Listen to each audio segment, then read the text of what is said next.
Mis nende koerte nimed on? Need on Pyrenee mäestikukoerad ja nad pärinevad siis Prantsusmaalt, Pyreneede aladelt, kus neid kasutati karjakaitsekoertena, ehk siis nad valvavad ja kaitsevad lambaid, kitsi, aga mitte ei aja neid. Ja kuidas nende koerte nimed on?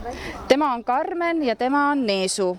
Ja mis te siin täna siis teete, reklaami? Me teeme reklaami Eesti-Prantsuse lamba- ja karjakaitse koerte tõuühingule, et meil on tegelikult ka muid tõuge tõuühingus ja esindame siis neid, sest et need tõud on päris haruldased meil Eestis.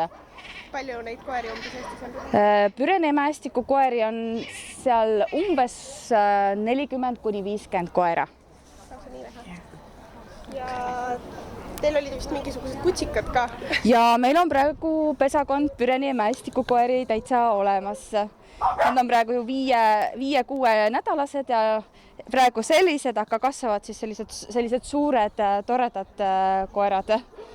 Ja kui inimene tahaks omale sellist koera võtta, siis mida ta teadma peaks? Kindlasti peab arvestama sellega, et peab olema maja ja ikka aed, et korterikoeraks ta kindlasti ei sobi ja ega muud vist eriti ei olegi, et see aed on päris tähtis ja aega peab olema ka selle koera jaoks. Ja kuidas teid üles leida, kui keegi leiab, et tahab sellist kutsikat endale? Kui guugeldada nüüd see tõuühingu nimi või siis see tõug, siis need viitavad kohe siis kodulehtedeni, kus seda koera saab vähemalt tutvuda ja ühendust võtta. Aga edu teile, ilusat päeva täna! Aitäh!